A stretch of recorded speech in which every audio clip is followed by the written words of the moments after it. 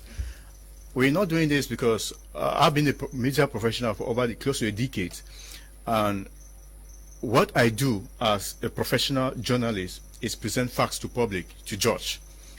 Sometimes it's really difficult when you work with a population that is emotional. I worked in Bamenda, in the bastion of former Prime Minister Young Philemon. There, I remember those days, every other day, the newspapers will have headlines on Young Philemon, especially concerning the ring road that was never done. Young Philemon, the most dormant and docile Prime Minister Cameroon has ever had. You understand? You know, when you occupy a public office as that of a Prime Minister of a country, it is very delicate, especially when the nationals are going through some perilous moments like this which we are facing. So it's not, let's wash away that concept of campaign or whatever. I don't think someone is here for that. We are looking at issues that are affecting the nation, and hoping that things like Jerry said, like hoping that we give priority to where it is necessary.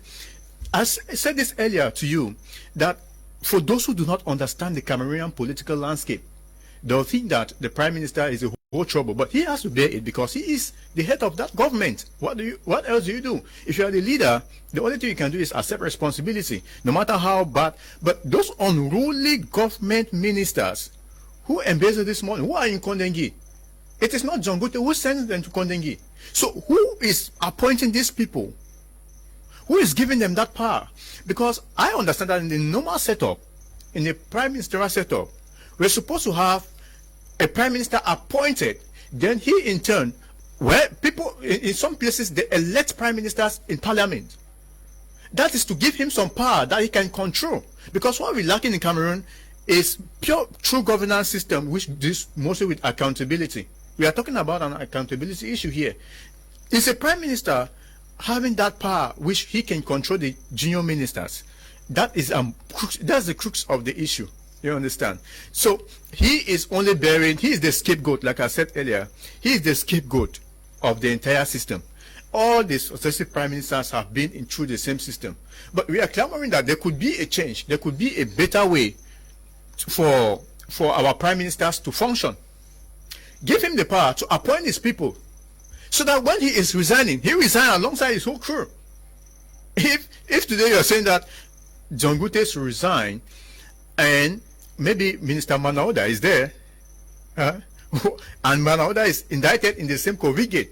So what difference does it really make? So at the end of the day, I'm saying that as the Prime Minister, he was supposed to have been, we have a very mixed governance system, which is not aimed at giving Cameroonians the best. It is aimed at manipulating and ensuring that people get to blame people for nothing. We have a Prime Minister who is there in jail. Who's in jail? A Prime Minister should not be in jail. We have a Prime Minister who is there in jail. The person who appointed him and the people who have been chopping the real money, they are out there loitering. So we need to reorganize the setup, the governance setup of the country. Do we have somebody who can really sit in the shoes of the president of this country? The Prime Minister is not able, because the Prime Minister, whoever the Prime Minister is, I'm not talking because whether it's John Gute, it's Young Philemon, it's Noni Ephraim, it's Achidachu, none of them have been able to sit because they are appointed and given limited powers. So can we get to an era where these Prime Ministers are voted in Parliament, then go back and have to form their own working, their own group to work with, so that the day the Prime Minister is resigning, he goes with his whole crew, and we know that this group is bad. But for now, what is happening, like I said, we have mixed up the entire governance system of Cameroon with the presidential and the parliamentary system. We have jumboxed everything in such a way that people get confused, and we are happy that we are solving the issues. We are not solving the issues. We are not solving the issues. Dr. Nick Nguanyam, what powers does the PM wield in Cameroon over some of these ministers? Because that is where the problem actually comes from. You blame him for not doing something when we know how things function. There are two types of power that you've got to understand to know what is happening. Like I said, someone appoints you and he gives you power through appointment. That's fine. But you must also have your own power that is dependent on your character and your capacity to solve problems. And so when you have that strength of character and the ability to face problems, then you add the appointed this appointed power to it.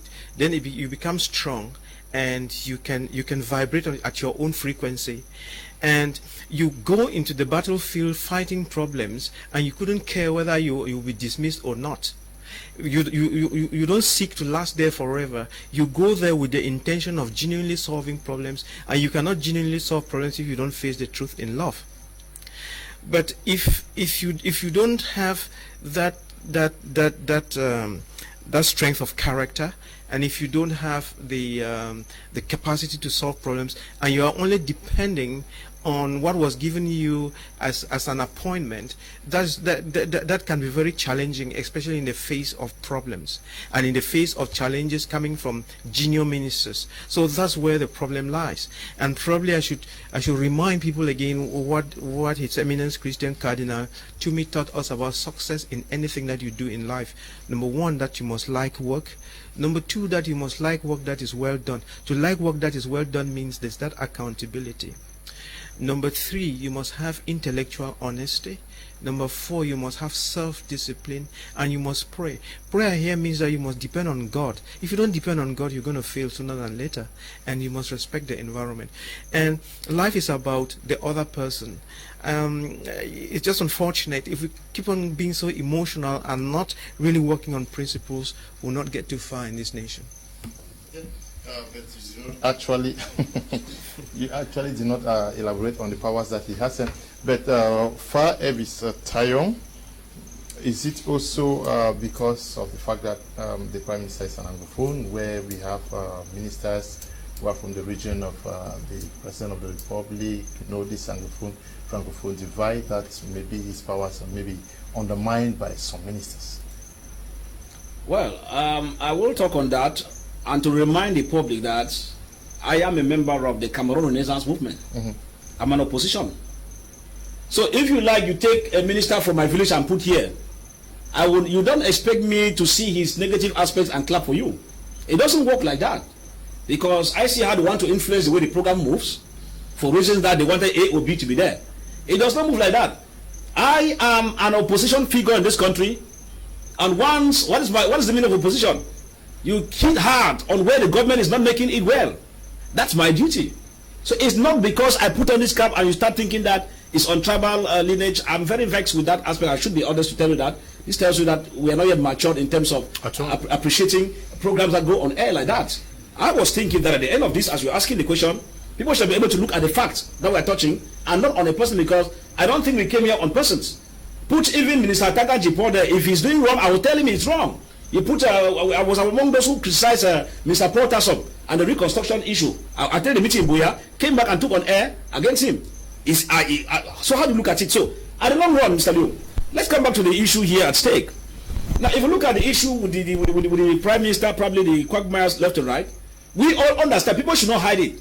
You know that in Cameroon, there are some persons who have portfolios than the others, despite their ranks. You know that.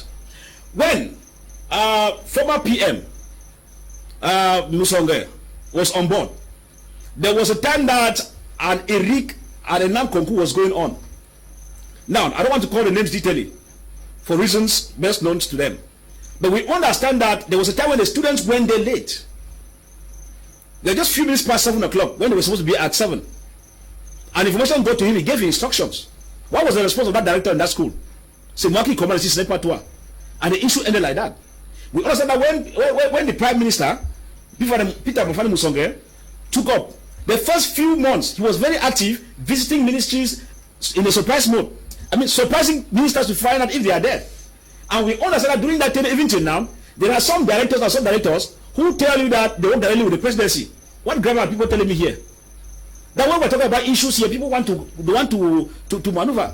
If PM is there, and we're talking about things that are not moving, it is our duty to make it as an eye-opener so that we could get a better Cameroon. That is how it's supposed to be. So, if we come back to the issue at stake, Mr. Leo, concerning the issues revolving around governance, I keep telling people, there are ministers, there are directors, and there are different persons, category in government, who doesn't even follow the hierarchical representation as per se. You would be surprised that if you go to the general manager of Sonora during the days of Edin Bernard, his accountability was direct to the presidency and was not through the Minister of Water and Energy as expected. I don't know if Cameroonians are getting what I'm saying here. Then you have a particular department that by virtue is under a ministerial structure, but when it comes down to operations, that ministerial structure has no power over that subordinate that is under his tutelage ministry. And what are people telling me? These things are common, and we must call a spade a spade. If PM is there and he's not having what it takes to work, people should not carry be cajoling because we want to say that it is not where Samuel Bamenda. I am seeing him as a head of government. I am seeing him as my PM. That is how I see PM, Chief Dr. John Gute. There's no other way. So if our Prime Minister is not working or he's working and his hands are tight, I will not carry and be singing some because I want some mullah somewhere, or I want somebody from Jan to tell me that I'm staying here talking because bring former PM Young here. I will tell him his own. That is the Cameroon we need to build today, Mr. Leo.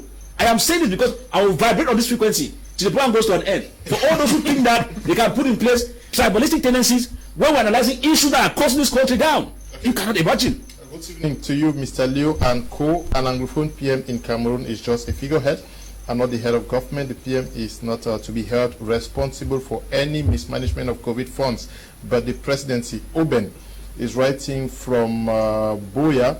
Good evening, Mr. Leo. Nice program and quality guest, Mr. Leo. I would suggest that you explain to the public that the topic of the day is not about the person, but the responsibility bestowed on him. If this is not well understood, it will give for tribalistic tendencies. I, for one, I don't think the Prime Minister has no portfolio, so cannot exert any influence on the resolutions of the crisis. Banji is writing from Yaoundé. Good evening to you all in the panel. I'm Ivanka from Limbe. Blame not the Prime Minister, for he is just a figurehead and he can equally not resign. Yes, but this issue of resignation, why are we particular with the Prime Minister? Almost everybody, yeah. Mr. Liu, I think people are missing the point here. We have the President of the Republic, we have the Speaker of the House of Assembly, we have the Senate President, before we now have the Prime Minister. Let's get this clear. Now, I think the focus should be on the Parliament. the parliament has failed Cameroonians than the prime minister, because these ministers, they go through the parliament to debate, to present their balance sheet, and every parliamentary session we see ministers in front of the parliament. The members of parliament, we have members of parliament from the northwest, from the southwest region, from the east region, and all parts of Cameroon, and these members of parliament don't see the need to individually prop these ministers. I think when we look at other countries like Nigeria, ministers are brought before the parliament, not before the vice president, who will take over from the president or the second in command, but they are brought before the parliament for the parliament or the senate to look into their activities and say, hey, Mr. Minister, you are giving 200 million naira to do this, to do that. What did you do with that money? I expected the same scenario in Cameroon's parliament, but instead our parliament, our members of parliament who are beneficiaries of these ministries in terms of taking contracts and the rest, when ministers come in front of them, instead to prod them, they instead give them accolades and say, no, you acted well, you did this, you did that, you did that, you did that. So to me, the problem is not coming from the area of the prime minister. It is coming from the area of our parliament. When COVID-19 came, I was expecting an extraordinary session from the parliament to sit like any other nation, that they will sit and say, hey, this is what is happening. We'll call the prime minister now to come in front of the parliament and say, Mr. Prime Minister, there is COVID-19. What are your suggestions? What are the options on the table? What do we have as best possible options? And what do you think that this parliament can do or propose bills such that it can help you? At this level, the parliament was supposed to work in that light. Now, the prime minister, we all know, is the fourth person in Cameroon. The president, the president of the Senate, and we have the president of the Speaker of the House of Assembly before we now have the prime minister. And we are, as people are saying that the prime minister should resign, under what context? Under what basis? They don't know his scope of study, his scope in which he's working on. The truth is, we should evaluate the prime minister on what we know that prime ministers are supposed to do in Cameroon. Yes, I accept with fire that we should not look at this at the level of tribalistic basis, that because this person is from this region, this person is from this region. Generally, we should look at it in terms of the mission and the vision. The issue here in Cameroon is that our parliamentarians are making it difficult for the prime minister to carry out his function, because the parliamentarians have decided to stay mute and just go to the parliament and say, hey, Mr. Minister, you are doing well, this ministry is doing well, this ministry is doing well. Mbaku raised an issue like, say, okay, for example, we have the Minister of Health, Public Health, Malauda Malachi, and other ministers who are equally in this saga, caught in this saga. At the end of the day, what we're expecting is that the parliament, the June session, as they start inside this June session, COVID gate should be on the table. And the COVID gate being on the table, they are asking the ministers, even calling for the Secretary General of the presidency. People forget to understand that the president, the Secretary General of the presidency, play what we call a sublime role, even bigger than the prime minister, somehow in terms of how we see the functionality. Sometimes you see ministers are afraid of the Secretary General of the presidency than even the prime minister. At the end of the day, the parliament was supposed to call all these ministers within this June session and say, this number of money was given, this amount of money was given to you to handle this, what have you done with it? At the end of the day, when they do all their problem, now they say, okay, Mr. Prime Minister, what went wrong? So we should not judge the prime minister based on what we see on COVID and Anglophone crisis. Like I said, and I always say this, the Anglophone crisis started with young Philemon, and the prime minister inherited it, and he inherited the conflict. We're expecting that he will be a bit creative, which he will.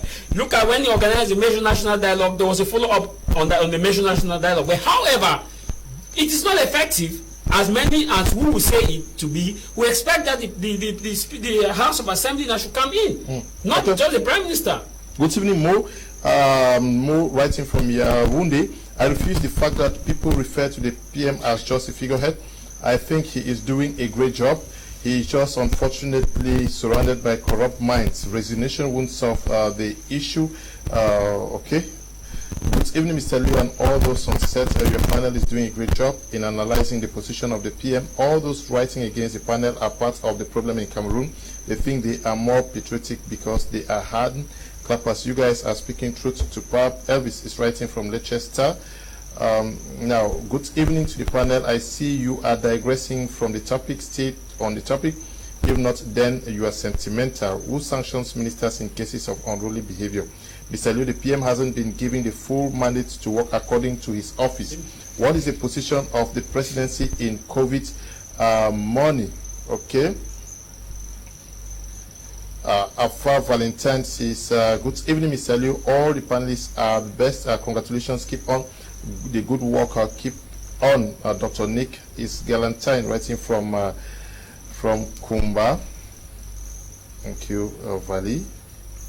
Good evening, Mr. Liu, and all an Anglophone PM in Cameroon is a pen and paper head government, not a reality. Thomas Ayong in Mbisa, writing from Mbisa. Is the problem not also because accordingly, let me take what this Stephen Mwambo has written, you react to him.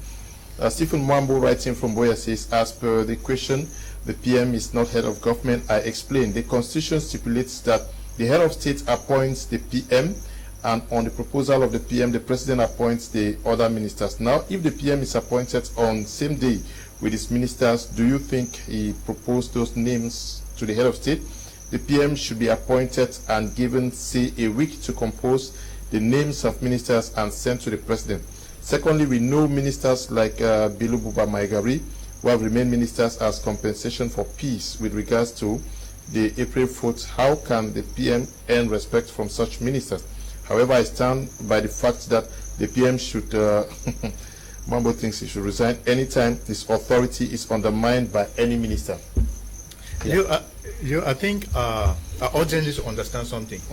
We are not here to push an agenda, one.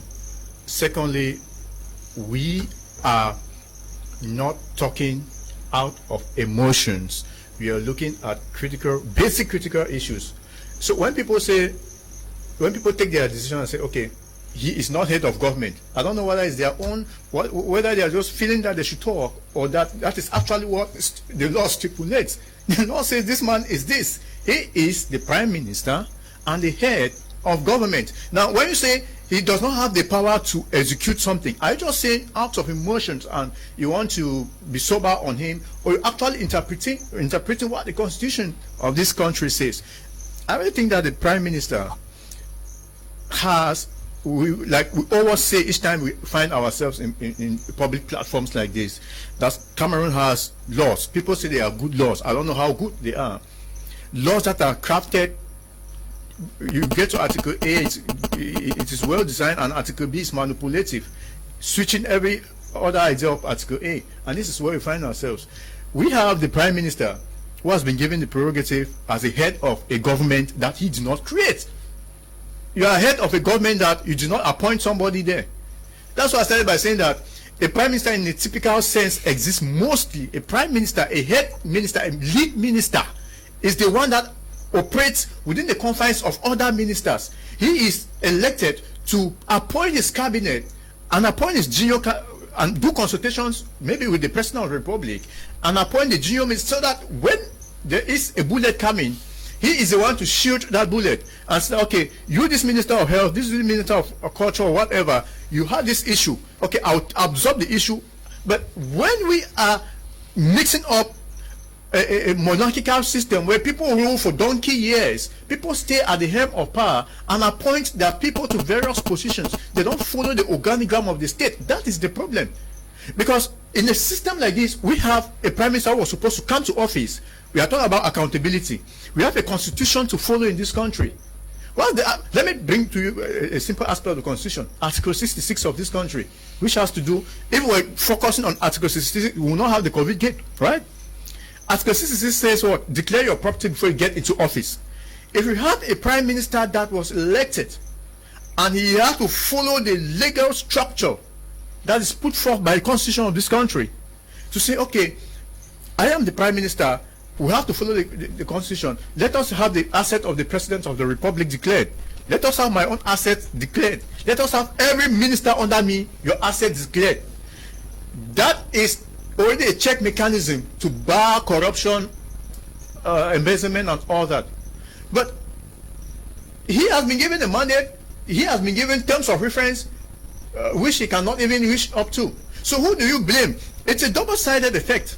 In as much, truly, people blame, some people, the attention will always be divided. But what does the law say? He is the head of government. He is to control that. So the bullet will fall on him, even if it's not. It is not only happening to Dangote. Like I said earlier, go and read what Dangote he was appointed in 2019. I'm sure January. He's just about 2 years or so. Go and check what the 10 years of young Philemon was. Young Philemon went through hell because people should not get emotional. It's not about Southwest. People should look at what these men who are appointed Anglophone. The office of a prime minister is not just for an Anglophone. I don't think that's what the constitution of this country say. It's not just for an Anglophone. There should not be rotating Anglophone between North and Southwest and making people, our audience to hit their head, quarreling between the Northwest and Southwest here. Yeah. The office of the prime minister is for every Cameroonian. It's for every Cameroonian. They should begin to learn how to appoint prime ministers from the north, from the south, and rotate equally the president of the republic who could come from the north, from the west, southern Cameroons, or from the west Cameroons, or wherever. We should have this country rotating, not a group, a bourgeoisie, a group of bourgeoisians who have taken part and think that only a class, an age group can lead this country. That is where we are coming from with a lot of this kind of crisis. Okay, good evening, Mr. Leo. We should stop blaming the PM because we all know that he doesn't have any say in the country. It's Janet writing from Bafusam.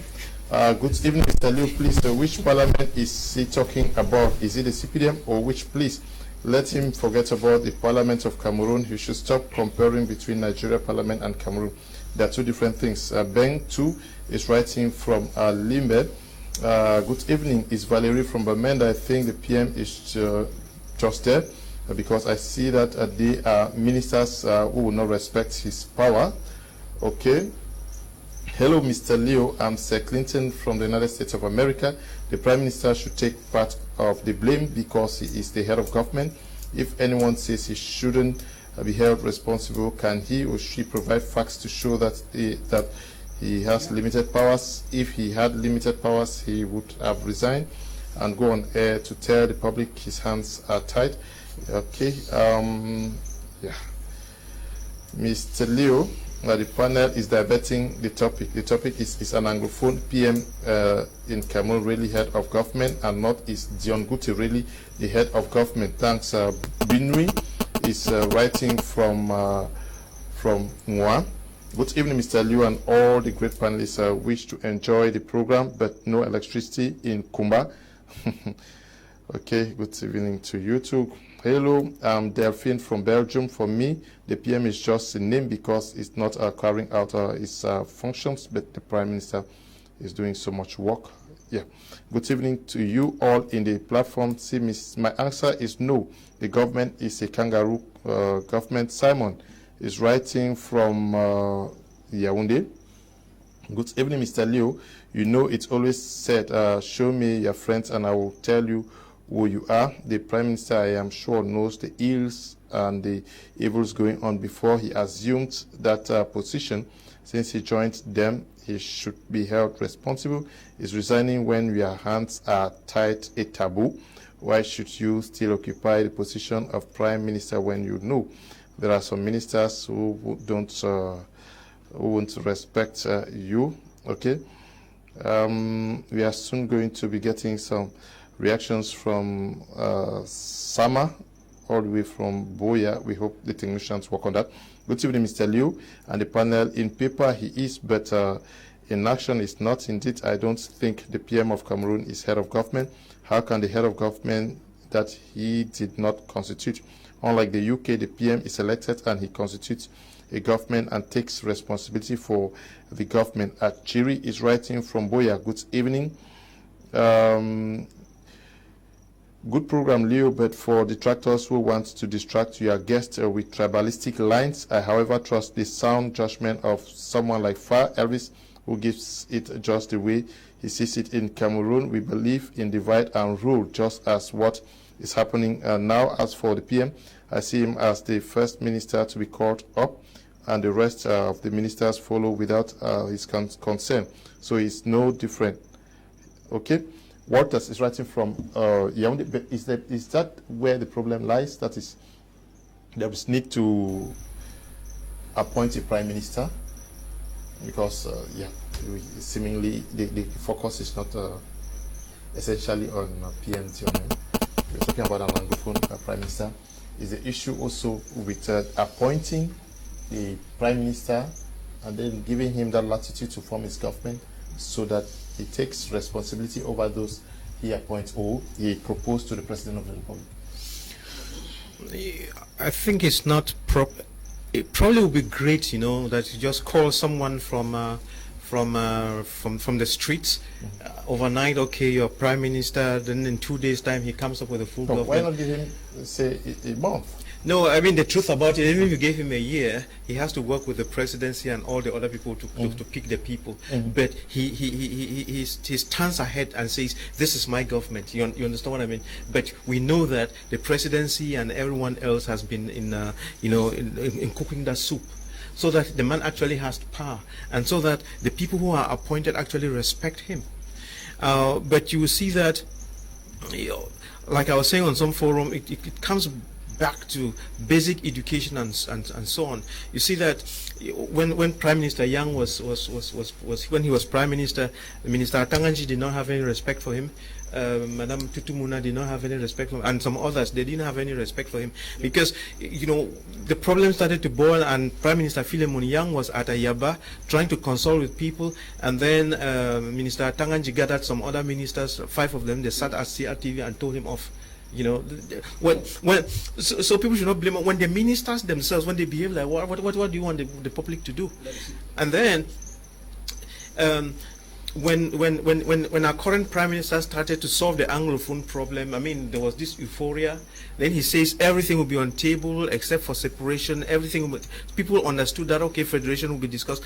But another minister went to, the same minister went to France, RFE, and then told everybody off, and nothing happened, and what he said came to pass. So you will see that, in fact, would have loved to see Minister Atanganji as the prime minister, so to see whether this formula of being appointed without power is true, or is it a personal thing or something like that. There's something there that we don't seem to get, except you try to explain to me. Yeah, but then I don't know how wise that statement was, but yes. But does the prime minister? Do you have the impression that he makes some proposals on those to be in the government, the way things operate?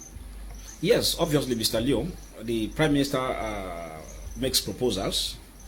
And they are appointed the same day? No, not necessarily the same day. Okay. Consulted. You make proposals and leave it. It is at the prerogative of the head of state to take the proposals or to leave it. Now, Mr. Leo, what we are missing the issue here is, we talk about an Anglophone PM. If you look at Abbas Sado, the one-time PM, he was not from Northwest Southwest. He was from the northern region of the country. That's French speaking. No, Ayatu. Ayatu. Thank you. Sadu Ayatu. Now you look at it that he did his own, even though he was the prime minister who had the shortest term in office so far before his issue started revolving from Northwest, Southwest, and other like. Now, look at it, Mr. Leo. Tal Jarvis tells us, no, don't blame prime minister, blame the national. It's a lie. It will not go. We will not play ping pong game here. Head of government takes the blame for things that are not moving well. Mr. Leo, let me ask you this question. Look at the period of when Peter Bafani Musonge was PM. Were you to tell him what to do before he could get up every morning and visit ministries? Mr. Leo, his early tenure in office, ministers were at work because he had what they call surprise visit to various ministries. You will tell me you need presidency to give you that kind of visa before you go? Get up in the morning to go and see whether Minister A or Mr. B is in his office or not? It was functional. If Peter Bafani Musonge could do that. Now, Mr. Leo, look at it. We're talking about hate speech. How do you explain that PM comes to Boya? A chief is noted for hate speech, and even getting people and beating and telling will give them 2 hours or all the like to leave. And you come there at Mountain Hotel, you talk with the man in a convivial manner, and the chapter goes on notice. Do you need clearance from the head of state to punish that kind of chief as a PM? To hear the table that no, this thing will not move like that. This is divide and rule. Cameroon is one and indivisible. For this reason, this is your punishment. What are we saying here? I am surprised and shocked if I see people taking that kind of line. If something is not right from our government officials, we need to say it, Mr. Leo. Because our role is to pinpoint things that are not right for us as opposition, while major people like Mbaku Jude and a handful of youths is to work on facts. But I think that if I tell you that if the PM came to Boya, cajoled the chief, I tell you I'm happy, I'm not happy. I don't think it's the head of state who told me that cajoled that man. Because that minister the PM could equally take a firm instruction, even from Yaoundé. If I see any of your videos or this, talking about hate speech, nowhere sideways, when we're talking about one indivisible, it will hold Mr. Leo. I don't think President Biya will tell him, no, it's an error, leave it like that. So, people must take their individual responsibility, Mr. Leo. You go to the field, look at what we're talking about. Shan just passed. And Cameroon Resistance Movement was talking about the abnormalities and the need for accountability. That a tip of sand is costing 700,000 francs. Mr. Leo, do you need, as a PM, to take line from presidency, to call Minister of Sport and all the stakeholders to produce to you within 48 hours the accountability on how they manage that those projects during the Shan? You don't need a president, Mr. Leo. So if people are not working and we are calling them to order, people should understand that it's because we want people to work. This one, you don't need to go and meet a magician or sit at the president and say, please, excuse me, I want to ask this person to come on. No, you are the head of government. You call the Minister of Sport. You call the contracting companies concerned. You give them 48 hours delay to get to your office and give you details on how they spend that money. If we're working like this, Mr. Leo, I think even the head of state would have been happy because we would have not been talking about borrowing more money to put in the various stadiums across the country. So at the end of it, if there is a lapse somewhere along the line, we should be able to call a spade a spade. Our PM has not been very, very apt in the follow-up of the COVID-19. So he should call a spade a spade. Yeah, but that's the focus now is... And the government and Congress will back him up. Yeah, but it's not COVID-19, no? Yeah, Anglophone PM, yes. Let me answer. Generally, yes, because what we are discussing would also involve PM Yang, it will involve Achidachu, all of them. Peter Mofani. Yeah. Let me say something. You see, these are the facts. The Prime Minister of this country is an appointed minister. He's appointed by the head of state. And the communique that the press release that does this is signed by the President of the Republic, Paul Biya. The other ministers are appointed by President Paul Biya, and their press release assigned presidential stuff assigned by the President of the Republic, Paul Biya. That is where the problem is. You understand? That is where the problem is. Prime Minister is supposed to be appointed. In the case of an appointed Prime Minister like what we have in Cameroon, because other countries have different democratic setup. In Britain, we have Prime Ministers that are elected. Most of the time they are elected in the House of Commons and the majority party. The party with the majority, yes. In Israel, it happens. In Pakistan, in Pakistan, it is the same thing. So, what is happening with us who borrow ideas, who borrow offices from the whites, and don't know how to implement it? Prime Minister, in Anglophone Prime Minister, so whoever is Prime Minister in this country, is supposed to be okay. If you are to be appointed by the head of state, good. The presidential decree comes out, you are appointed. Now the presidential decrees that appoint ministers is supposed to be signed by that prime minister because he is the head of that government, and that is this hierarchical setup that is supposed to be followed. But when it's not followed like that, that's where we have the mismatch, and people are misinterpreting what we are saying here. We are placing facts side by side, what should be and what is actually happening. We are not talking because we want to run down somebody or in a particular era. Like I said earlier, the successive prime ministers who have come into office and have gone have not had enough powers. I don't expect a prime minister to come and sit on this panel and say that I don't have powers. We are to speak.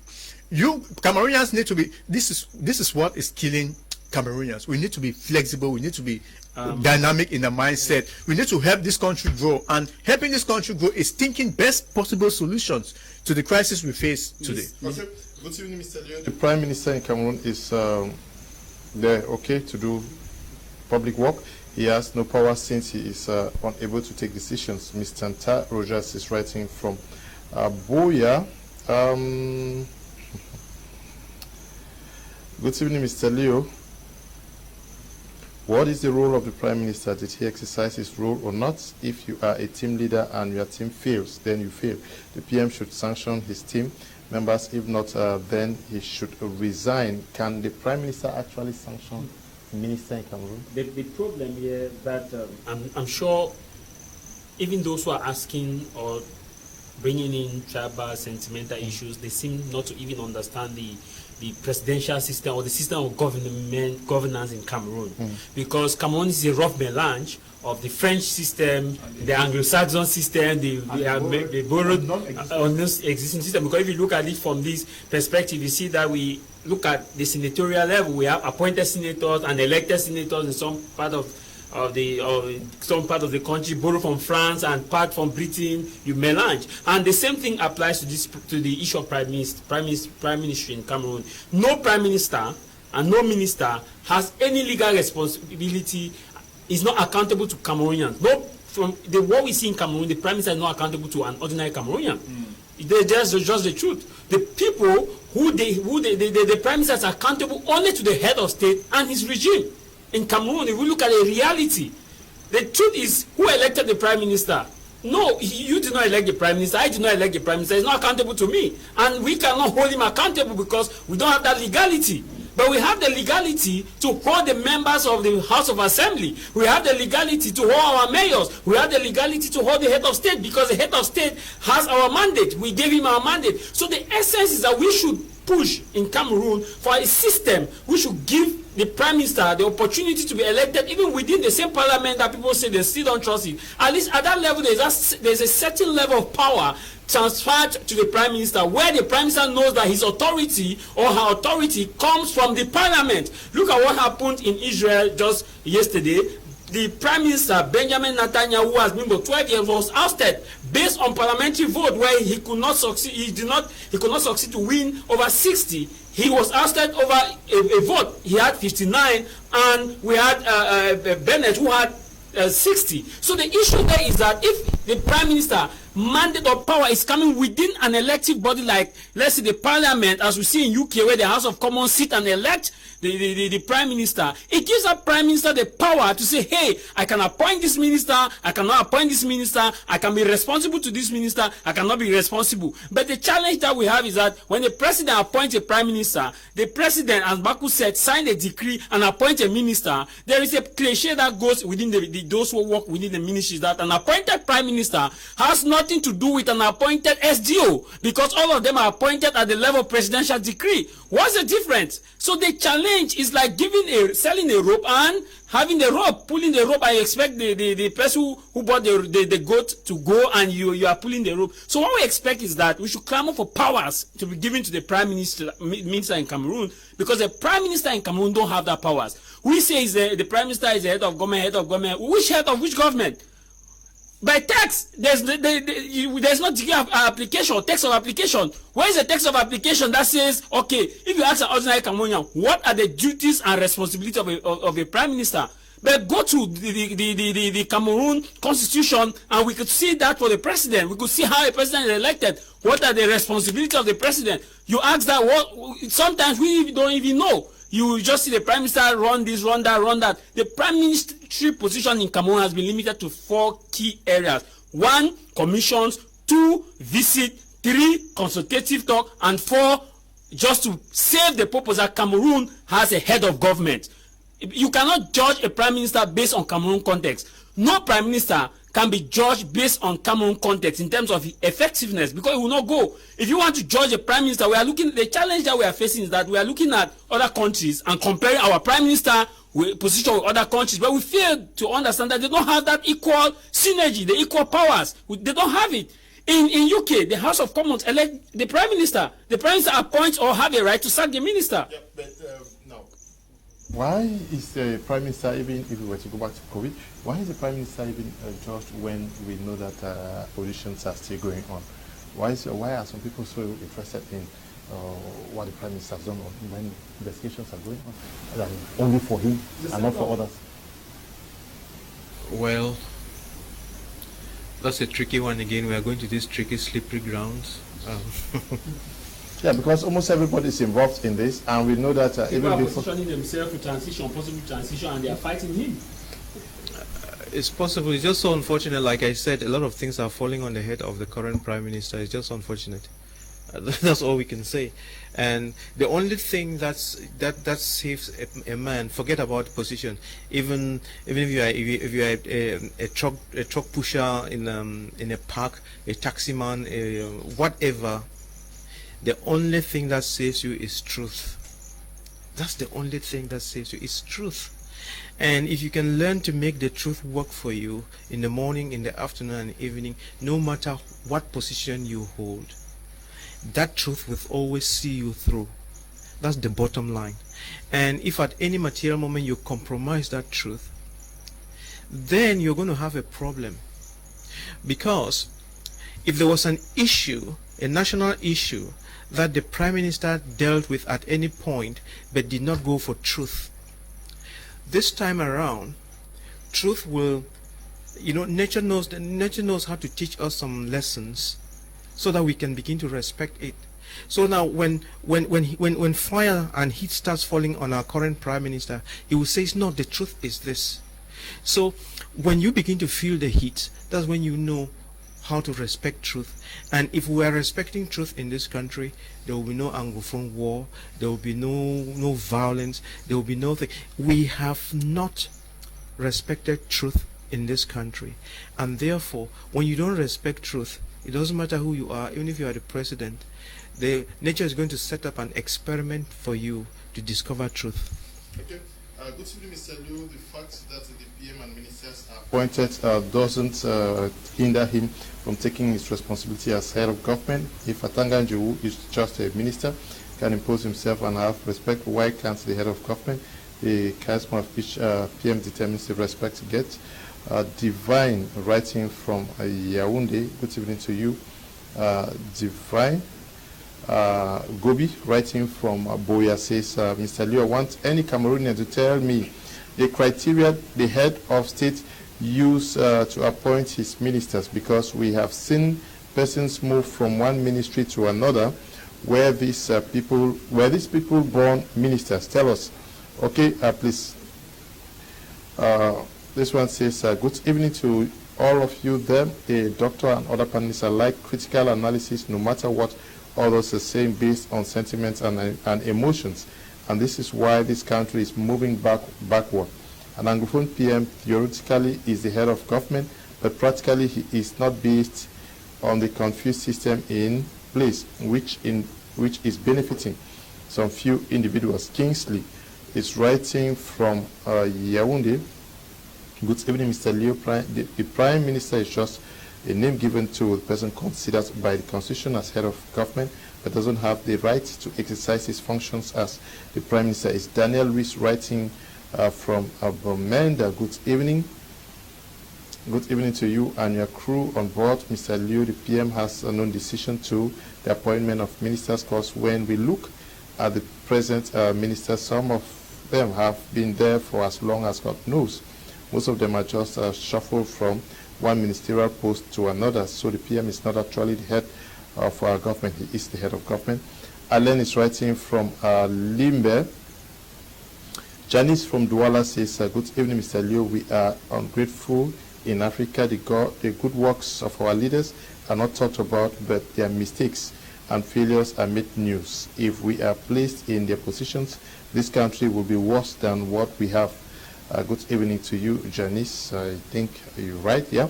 Good evening, Mr. Liu. It's really a sad situation that Cameroon government is using the position to blindfold Anglophones, yes. Andy is writing from Cyprus. Good evening to you all.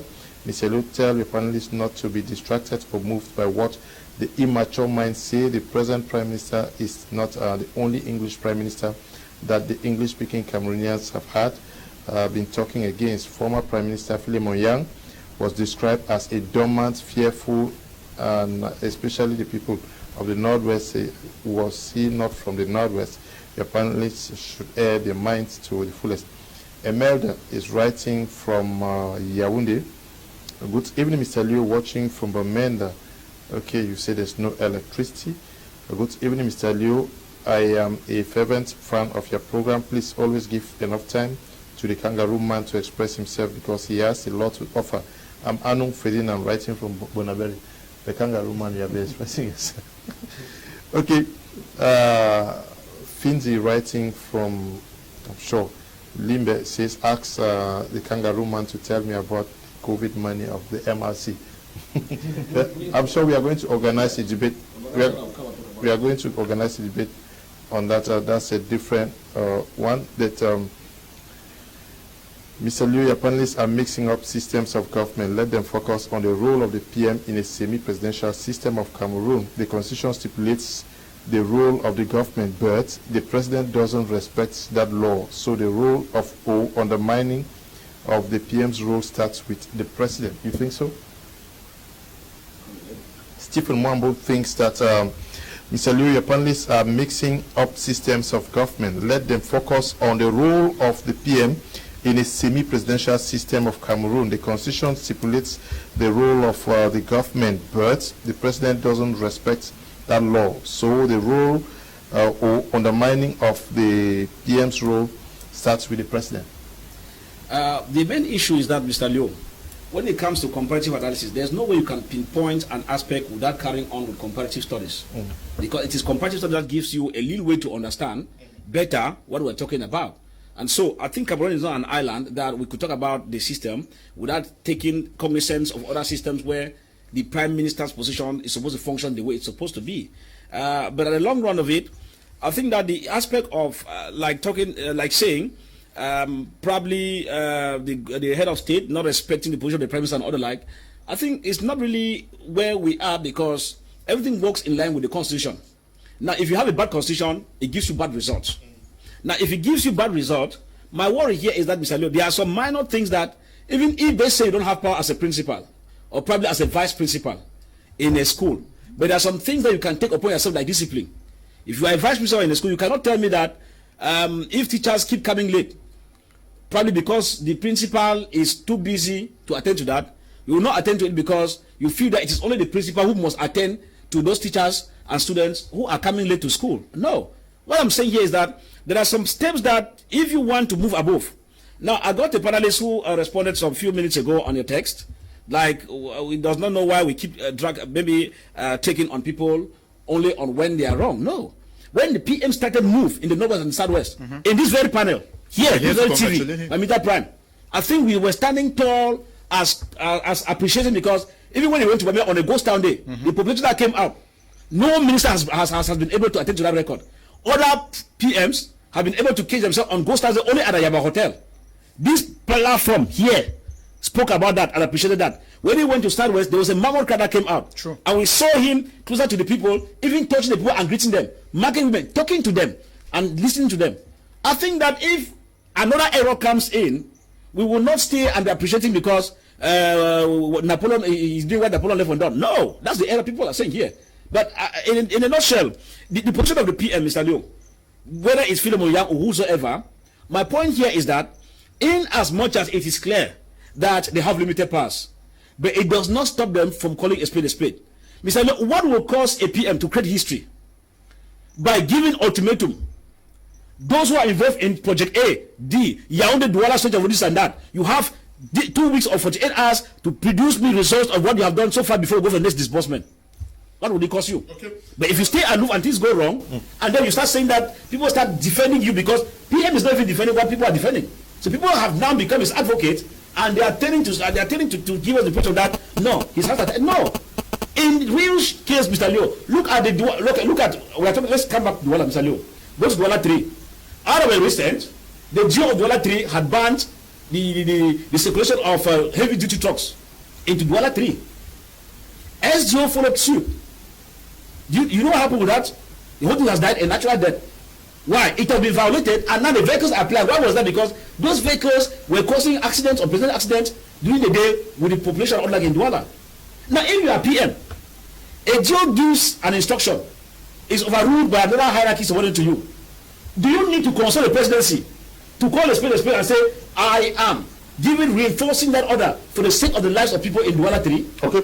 Good evening, Mr. Liu. If I'm appointed in this government as the Prime Minister of this country, I will not accept because it's post that has no power practically. Papa Oyuyu is writing from Douala. Good evening to you, Mr. Liu. I'm Killian from Boya. The truth is that the PM is head of government in paper and not head of government. He's just there as an isolated figure and to fulfill the constitution of which, okay, no, the Prime Minister has been doing much work out here in the nation. Good evening, Mr. Leo. This is for you, Baku. I'll read this and you react. Good evening, Mr. Leo, and to the panelists. I haven't heard any minister in Cameroon say that as instructed by the head of government, but always say as instructed by the head of state. So it is clear that the Prime Minister's position in Cameroon has little or no power over ministers. That's the position Mr. Tanganji said that Anglophones are occupying the highest positions in Cameroon, which today we are facing the consequences because he helped to escalate the crisis. Okay, yes, almost everybody's saying that with high instructions from the President of the Republic. Yeah, we thank the head of state. Even us sitting here, it's a cliche now in the country, and everyone, even children, know how to rightly put it. You see, that's why I said earlier that the person who signs that signature to appoint ministers, okay, even if it is the presidency that had chosen these ministers, let it be the Prime Minister who visas that, okay, I am the leading authority here. Okay, it is under my signature that you people are coming into office, and anything that happens to you people, I take the bullet for it. Okay, he stands proxy for all his ministers. But that is not, we are not saying these things because we are saying these things logically. They are well written and outlined. Javis was talking about the constitution, if it actually outlines the role of the Prime Minister. We have countries that have clearly stated out the role, because most of these Prime Minister things happen in monarchies. Prime Ministers are mostly in monarchical systems. In monarchical systems, we usually have parliamentary setup where they are voted, because the monarch sits in his or her palace, like the Queen of England and usually was in France. We are inheriting this from France. They sit there, they don't go out, they don't do this work. It is a Prime Minister who is actually acting on behalf, like the president of that country. So they are voted in parliament. Now, when we adopt such a system of governance, we must be able to contextualize it and understand where it's coming from. Now, in the parliamentary setup, like what we have in neighboring Nigeria, we have a vice president who runs concurrently with the president, with the head of state. They sit together and put their heads together and say, this is the person we are choosing for this. And if something goes wrong, both of them are held accountable. But like you rightly put it, who holds John Gute if Minister whoever is not working? John Gute is not responsible. He did not appoint any minister. His signature did not appoint any minister. So how do we reconcile? We are saying this because we need a constitutional review. The country needs a constitutional review that we can begin to ascertain the offices. We have duplicated offices like this in this country, where people's roles are mixed up. We're even talking about parliament. We have a parliament and a senate that have the same function as a national and a regional assembly that has the same function as a mayor and his councillor. That has, people are just instead of fixing a problem, they are bringing in some appeasing offices to mix up the whole structure. So in totality, for us to get out of this problem, first, this is what I'm saying. The office of Prime Minister is not exclusively for Anglophones. Let us widen this notion. If because Pobia came into power and then within a certain space of time, the country was just like that without a Prime Minister, multipartism came and ushered in a Prime Minister, and he felt that, okay, Anglophone should come to power. And after some time, you did not see that other people, other groups of persons, and even his own tribe, he has to rotate office. This is time that we're supposed to be putting our eyes clear to say, okay, Anglophone's right in this country is not only Prime Minister. And Anglophone is not only supposed to be Prime Minister and head of government. Let this thing be going around every other part of the country. Secondly, let's go back to this constitution of this country and fix who is who. Okay. If the Prime Minister is representing the head of state, if the Prime Minister is representing the head of state in this country, or is the head of the government in this country. He is the second authority of this country. Let us not begin to squeeze issues and then begin to make as if we don't know the truth. Second authority, okay. Let us make the constitution. The prime minister signs, even if President Pobia is to appoint, let the prime minister's authority be stamped on the communique that appoints ministers in his regime. He is the one, he is the authority that appoints those ministers. It is not the president to appoint ministers to work with the prime minister, because who now sanctions who? Okay, good things. The head of government should be given the rights and the privilege to appoint and dismiss all his ministers so that he will be respected and afraid of. That's what Machiavelli is writing from Yaoundé. Yeah, I said that, yeah, that the issue is that Cameroonians are mixing. They're mixing because they feel like if you see the prime minister, you compare the prime minister set up like in UK, where the prime minister can dismiss the minister and can say, hey, this is it. But when we look at the setup in Cameroon, I think it's kind of different. I buy the idea of Baku. We need a constitutional review to see where, so that we can give, the constitution can delegate powers to the prime minister in such a way that a prime minister, whoever it is, an Anglophone or not an Anglophone, can still take the authority and do what is necessary. I remember, if we look at what is happening, even if you bring somebody from East region, the same situation will occur, where you will have the same situation where powers are limited. The next time maybe we'll have, is it a francophone minister, prime minister, power limited. The next time we have the same system operating. The thing is, we need a constitutional review where prime minister, the authority of the prime minister, comes from the parliament, an elective body. The elective body gives their powers now to a prime minister.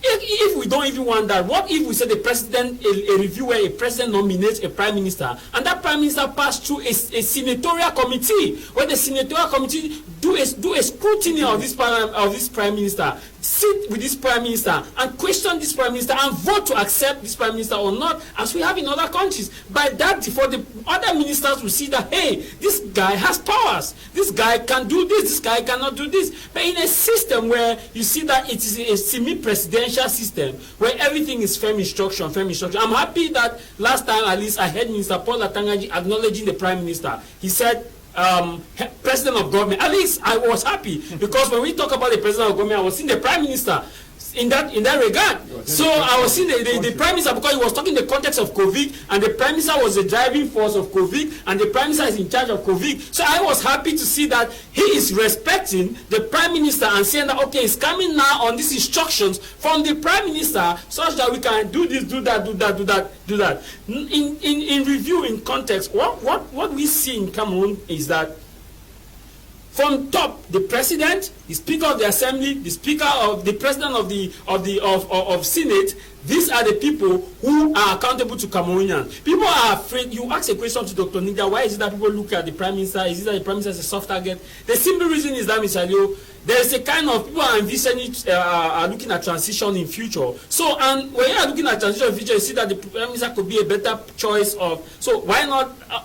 Pushing the agenda to do this, to sabotage him, because there's that possibility of transition. He has the qualities that it takes, and maybe we are looking for Anglophone to become a president. Is that not where the trick is? Yes. Because seemingly many persons have written to say that there is a cabal that is trying to run him down because of a possible transition. To run the prime minister down and paint him black, because from every indications, I've seen many studies that were conducted indicating that if there was anybody of that quality, anybody suitable to take over the president of the republic, it may be an Anglophone and suitably PM Dion. And from everywhere, they're struggling to fight him and paint him black. Oh, really? We're not aware of these other facts. So if that's what is happening, then that's okay, we wish him well, but that doesn't stop us from saying that the prime minister does not have powers now, because we are dealing with a specific subject, and what we are doing now is great, so that if he becomes the president, he should know where to pay attention, and not because we cannot continue like this. Okay, yes. Do you also think that there's a cabal against him? Well, I don't have evidence on that. I should be honest with you, but I'm looking at it that this statement, if someone says PM should resign, why is it that the PM should resign? Is it because the head of government? Is it because the COVID gate itself, the Shan itself, those things transpired within his reign? No, obviously. He met Shan. Yeah. He met Kanda. The project was the project was not his. Yes, the project was piloted from the aftermath. Mr. Leo, if I get into an office today and my predecessor had put a project in place and I come in and it's been executed during my tenure of office, Mr. Leo. It's not my it's continuous. The CAN project was managed from the presidency. No, that's what I'm saying, that Mr. Leo. It was managed from the presidency. You even get a good face with the president when you even call his attention. Because that's the importance of working with the boss. Boss, the way I'm looking at it, I feel that, check something, I've been able to realize that there's some irregularities around the supply of sand and the overbilling and all the like. You don't sit, Mr. Leo. Your boss, you are not supposed to be afraid of your boss. Okay, you're supposed to be talking with their boss. You should take initiatives. You take initiative, and it's from there that the boss knows that no, I have somebody who understands what he's supposed to do. We're talking about the issues of PM here, Mr. Leo. I'm saying there's some minor issues that the PM is supposed to initiate. Okay. If I tell you about his speech, you don't need to meet a soothsayer to tell you that a PM is hitting his table as the head of government. Anytime I hear his hate speech, from here, this is the action I'm taking. Or that vehicles are getting to Douala during the day and they're causing enormous death. I am giving this one, okay, now, I'm signing now a prime ministerial order which will override even the prefectorial order and all the like, and it holds. You don't need, it's not everything we say, head of state. This is where my problem is with the PM. Okay. That is where my trouble lies. Okay. Yes. We are unfortunately going to end at this juncture. We want to say thank you, Dr. Nick, for coming. Thank you very much. There are lots of problems in the country, and like you and I will always keep looking in our crystal ball. As you see, there are so many problems, and we can't really handle them. Others were already talking about constitutional revision, do this, and we know that a true dialogue is coming. We know that there's reconciliation. We know that there would be unity in the nation, and we know that 350 political parties are going to die, including MRC or Mr. Fatai over here. And we will have the progressive CPDM coming on, and then all these political parties, the SDF, MRC, Capital Libri, you form only one party. That's what you think. Okay. Thank you for coming. Well, thank you very much. Of course, I know that the COVID gate is getting hot and the visa restriction is getting hot. I know that the kangaroo system is getting more and more confused. But just borrow some of our expertise. Just borrow. We'll be able to help you out, because where you are now, if you don't sit up, the days ahead are not too good. Greetings to Pa Azefo and Tifu Juan, all in Limbe. The days ahead are pregnant for Yaoundé regime. Thank you. Okay, thank you, Thomas Jarvis, for coming. Thank you, Mr. Liu. I want to say that it's been a good debate. We should keep aside regional issues and we should focus on the issues that matter. I believe that Cameroon is for Cameroonians. We all shall die. Cameroon will remain Cameroon. Okay. And to you, Mbaku, thank you for coming. It was a pleasure, Leo. Someone once said, to fight for an African, you must be ready to fight too against that same African. And it's the same thing I'm putting out to Cameroonians, that we need to fight for good structures in the country, good institutions. I think if Cameroon is good, all of us are going to enjoy. Okay, we want to thank the production team and to all of you who took time off to watch the program this evening. Stay blessed. Bye-bye.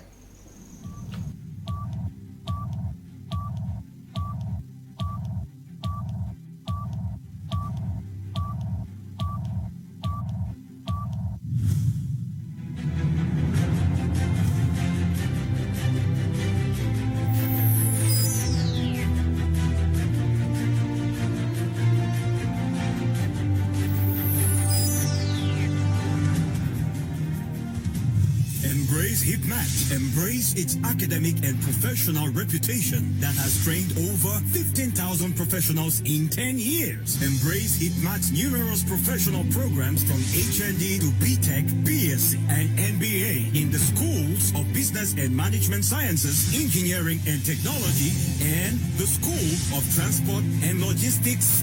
Embrace HITMAT's professionalism, excellence, and consistency with solid mentorship from the University of Bamenda and the University of Boya. Embrace HITMAT's skills, development, expertise, and career orientation via workshops and academic field trips. Be part of the HITMAT family. Visit our Boya campus at Checkpoint Moliko and Douala campus at Carrefour Yoro, Jos, Bonamusali. Contact 683-70-1720. UNRI, the Higher Institute of Business Management and Technology, the University Institute for Professionals.